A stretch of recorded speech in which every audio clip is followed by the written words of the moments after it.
अगल बगल में दिख रहा है कि हाँ ये मेरा, मैं एक कंघी कर रहा हूँ या मैं शैम्पू कर रहा हूँ तो मेरे हाथ में इतने सारे बाल आ गए। और ये सब जो है ना बहुत ज़्यादा, ये ना एक चोट से ज़्यादा दर्दनाक होता है।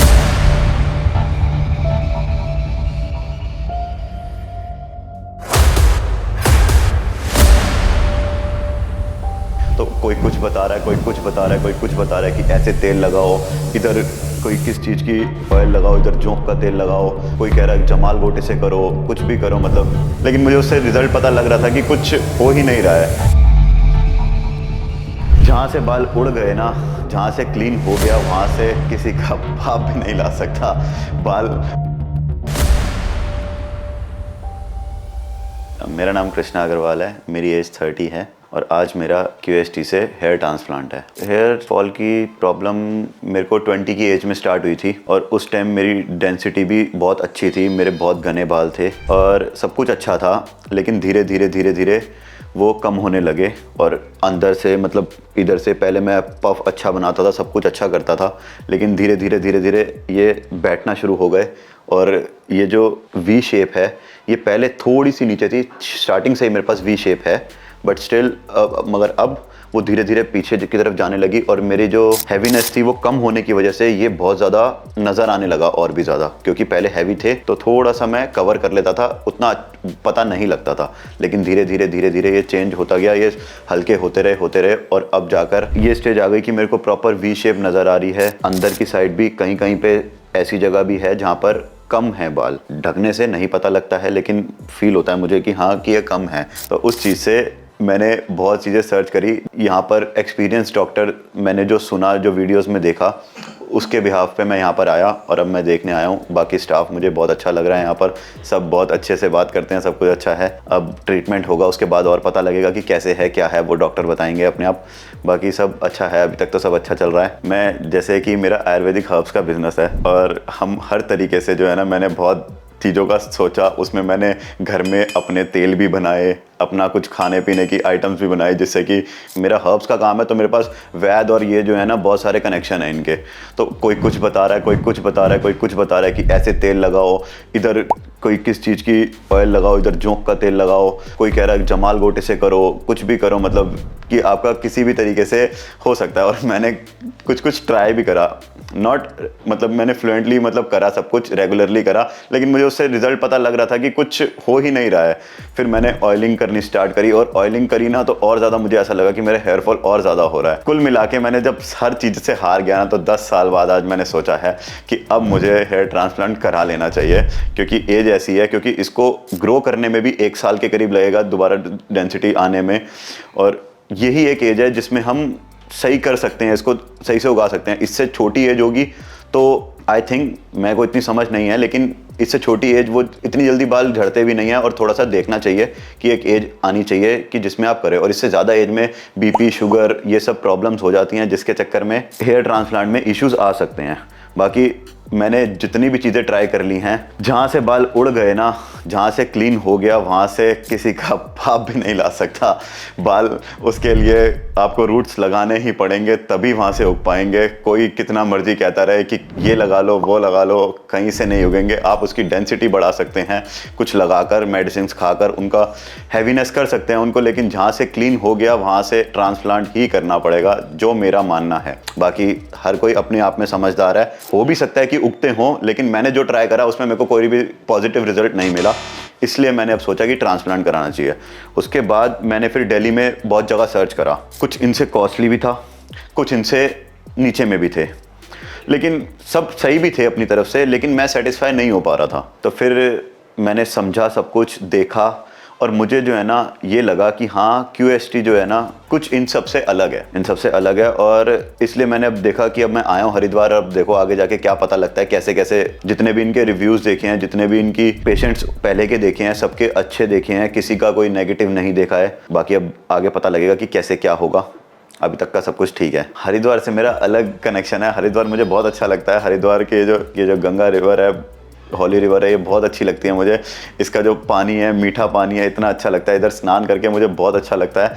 और मैं हर 2-3 महीने में आता रहता हूँ और हरिद्वार में क्यूएसटी है ना, तो मेरे को एक ये भी रहा कि हाँ चलो हरिद्वार में है तो मैं करा लूँगा। तो मैंने यही सोचा कि हरिद्वार में जो है ट्रांसप्लांट कराकर मैं ऊपर आगे ऋषिकेश, देहरादून आराम से फ्रेश एयर में 1 हफ्ता रहूँगा और अच्छे से फ्रेश एयर लेकर आराम से इसको, मतलब जब तक ये रिपेयर हो जाएगा थोड़ा सा, उसके बाद दिल्ली में जाके वापसी कंटिन्यू करूँगा।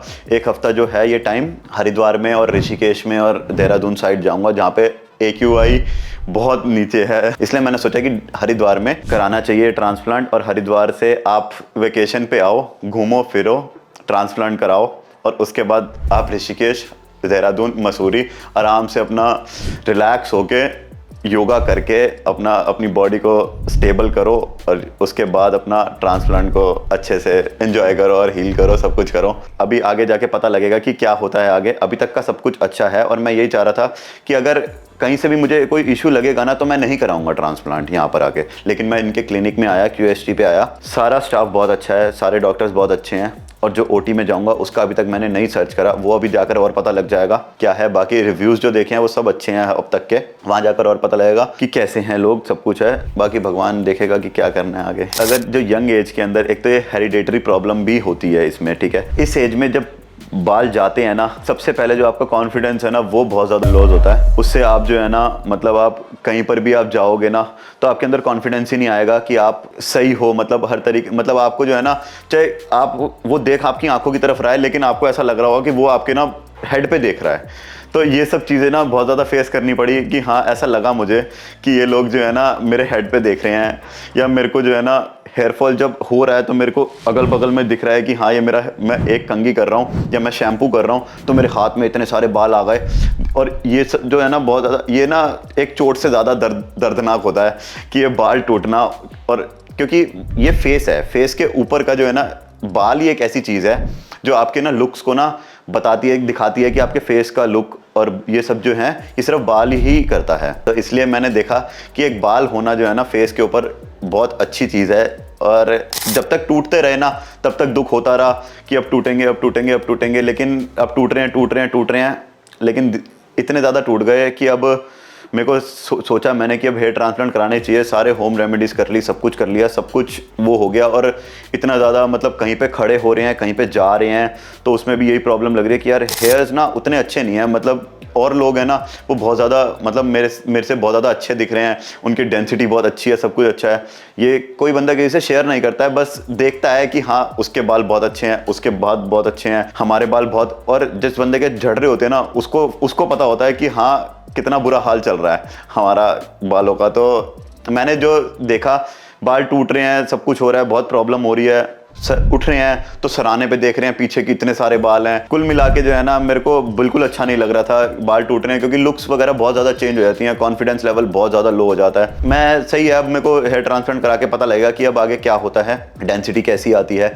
मैंने लोगों की ऐसी भी देखी है कि डेंसिटी नहीं आती है, वो उनकी अपनी लापरवाही है कि वो गलतियाँ कर रहे हैं, वो अपना ब्लड सर्कुलेशन ठीक नहीं कर पा रहे हैं, इस चक्कर में उनके वो नहीं हो पा रहे, PRPs नहीं ले पा रहे हैं, या फिर डॉक्टर से कंसल्ट नहीं कर रहे हैं इस चक्कर में। बाकी मैंने सोचा है कि अगर हेयर ट्रांसप्लांट कराऊंगा तो टाइम टू टाइम PRPs भी लूँगा, और डॉक्टर को भी दिखाऊंगा कि हाँ कोई प्रॉब्लम तो नहीं है और कुछ इशू तो नहीं है किस चीज़ में। तो मुझे लगता है कि अच्छा रिजल्ट आना चाहिए। मेरी QST से यही एक्सपेक्टेशंस है कि अभी ट्रांसप्लांट हो तो अच्छे से अच्छा हो, और क्या कहते हैं, मेरी हेयरलाइन वो ड्रॉ करें तो इतनी नेचुरल करें कि कोई पहचान ही ना पाए कि मेरा हेयर ट्रांसप्लांट हो रखा है। मैं ये चाहता हूँ कि ये जब करें तो मुझे इस तरीके से गाइड करें कि मैं अपनी हैवी डेंसिटी कैसे रख सकता हूँ बालों की, सब कुछ गाइड करें। मैं ये एक्सपेक्टेशन चाहता हूँ इनसे, ये नेचुरल करें सब कुछ। मतलब वैसे तो अपनी तरफ से अच्छा ही करता है हर कोई, लेकिन ये अच्छे से अच्छा मेरे को हैवी डेंसिटी दें और हेयरलाइन अच्छी दें, और टाइम टू टाइम मेरे को सजेस्ट करते रहें कि आप ये करने से आपके बालों में कभी प्रॉब्लम नहीं आएगी, या फिर इन चीज़ों से आप परहेज करेंगे तो आपको ये चीज़, अगर ये मुझे अच्छे से बिल्कुल गाइड करेंगे ना तो मुझे अच्छा लगेगा और ज़्यादा कि हाँ बहुत अच्छी कंपनी है। वैसे तो मैंने अपनी तरफ से सब कुछ सर्च करके ही आया हूँ, मेरे को QST मतलब बजट फ्रेंडली लगा, बहुत अच्छा लगा हर तरीके से, और यहाँ पे सब कुछ अच्छा है। अभी तक तो सब कुछ अच्छा लगा, सब कुछ रेट भी अच्छे हैं, बहुत ज़्यादा लो भी नहीं है कि आपको ऐसा फील हो कि हाँ बिल्कुल ही रद्दी के भाव हैं। तो इसलिए ये बिल्कुल अच्छा रेट है इनका, सब कुछ अच्छा है, डॉक्टर अच्छे हैं, स्टाफ अच्छा है। अभी आगे जाके पता लगेगा कि किस तरीके से हेयर लाइन देखूंगा जब मैं 2 महीने बाद का रिजल्ट देखूंगा कि मेरे पिंपल्स तो नहीं आ रहे, मेरा हेयर लाइन में डेंसिटी जो बाल उग रहे हैं उसके अंदर एक रूट में 2-3 बाल उग रहे हैं, नहीं उग रहे हैं, फ्रंट लाइन में जो ये हेयर्स यूज़ कर रहे हैं वो सिंगल हेयर वाला कर रहे हैं या फिर 2 या 3 लेयर वाला जो हेयर होता है वो यूज़ कर रहे हैं। तो इस चक्कर में वो चीज़ सब देखनी है और ये देखना है कि हेयर्स जब ये लाइन बनाएंगे वो जब ग्रो करेंगे तो उसके बीच में गैप तो नहीं आ रहा या अननेचुरल तो नहीं है, इननेचुरल तो नहीं है कि मतलब कि टेम्पल्स अलग से शो हो रहे हैं, हेयर लाइन सीधी तो नहीं हो रही। अगर वो टेढ़ी भी हो रही है तो उसमें भी नेचुरल आनी चाहिए लुक, कोई बहुत ज़्यादा कुल्हाड़ी वाला सीन ना बना दें जिससे कि बहुत ज़्यादा बुरा लगे। ऐसा भी मैंने सुना है, क्योंकि मैं डॉक्टरों को और भी डॉक्टर्स के पास गया तो उन्होंने मुझे ये बताया कि कंपनीज ऐसी होती हैं जो आपके यहाँ पे ना आरी बना देती हैं, और वो आरी बनाकर जो है ना, अब जब आपके बाल उगेंगे ना तो तब तो ठीक है, जैसे ही आप अपना उस्तरा फेरेंगे ना तो यहाँ पर ऐसा लगेगा कि आपने आरी बना रखी है और वो बहुत बुरी लगती है। अब मैं यहाँ से जा रहा हूँ अपने हेयर ट्रांसप्लांट के लिए, और बाकी का प्रोसेस और अपनी हेयर लाइन मैं बाद में आपको दिखाऊंगा कि कैसी आ रही है, उससे पता लगेगा कि हाँ कितना नेचुरल है और क्या है, वो सब आपको मैं बाद में दिखाऊंगा।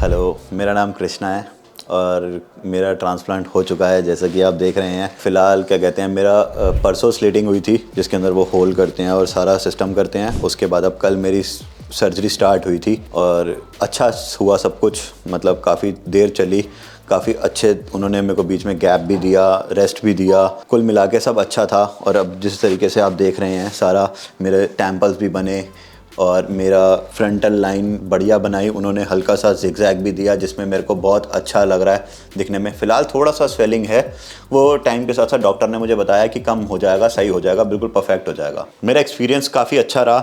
क्या अच्छा रहा कि मेरे को एक तो इन्होंने जल्दबाजी बिल्कुल नहीं करी, पूरा का पूरा टाइम दिया मुझे बीच में रेस्ट दिया, मेरे को बीच बीच में मील दी, सब कुछ अच्छे से।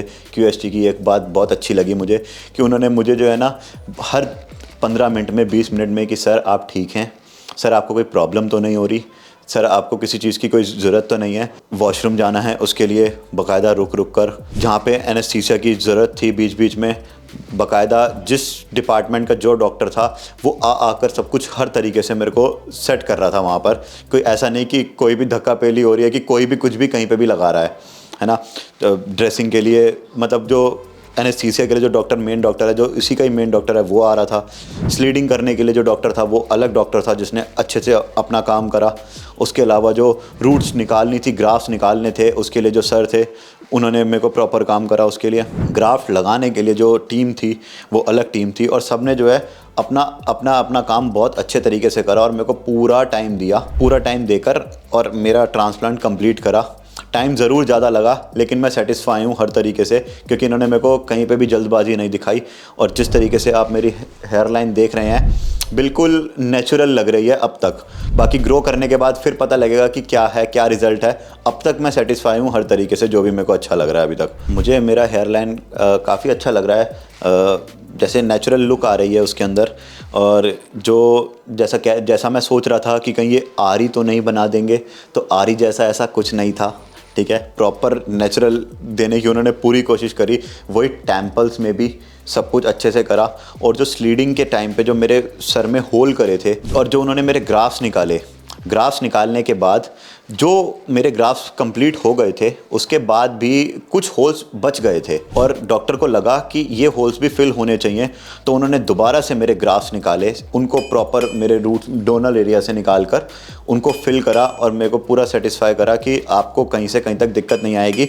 जो जो रूट हमने छेद करे, जो जो स्लीडिंग करी, सब में उन्होंने रूट्स भी प्लांट करी, सब कुछ अच्छा करा, ग्राफ्स भी फिट करे और प्रॉपर नेचुरल हेयर लाइन दी, जिससे जो मैं बहुत सेटिस्फाई हूँ उस चीज़ से। बाकी ग्रो करने के बाद पता लगेगा कि इसके बीच में गैप तो नहीं आ रहा। और बाकी डॉक्टर ने मुझे बताया कि अगर आप इसकी केयर अच्छे से करेंगे और इसके अंदर आप टाइम टू टाइम दवाइयाँ खाएंगे और थोड़ा सा परहेज रहेगा, लाइक कोई ठंडी चीज़ें नहीं खानी है या फालतू के ऐसे कोई बाहर का बाज़ार का नहीं खाना है, अगर आप इन चीज़ों का केयर करेंगे ना तो आपका बहुत अच्छा रिज़ल्ट आएगा, जो कि मैं पूरा ध्यान रखूँगा और देखूँगा कि जो डॉक्टर ने कहा था क्या वो सच है और सब कुछ है।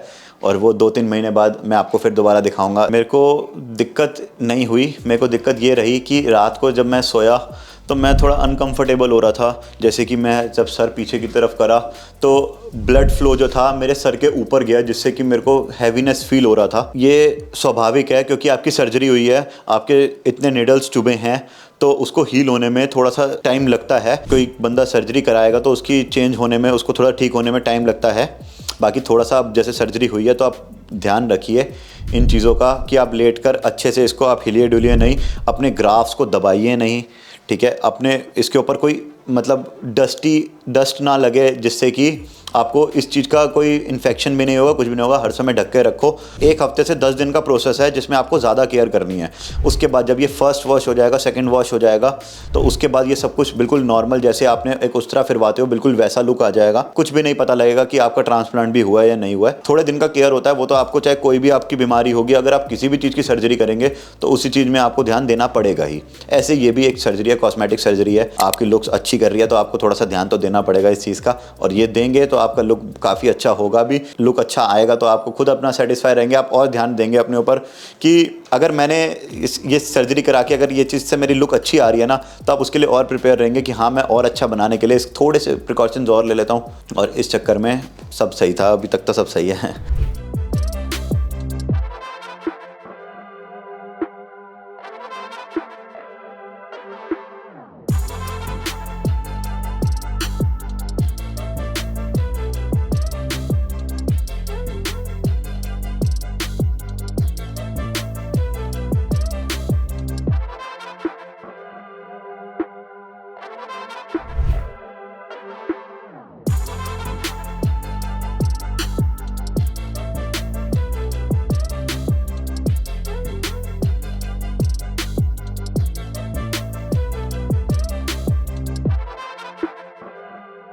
Hello friends, if you have not subscribed to our channel yet, please like this video, share and subscribe to our channel, and don't forget to hit the bell icon so that you will get update on every video.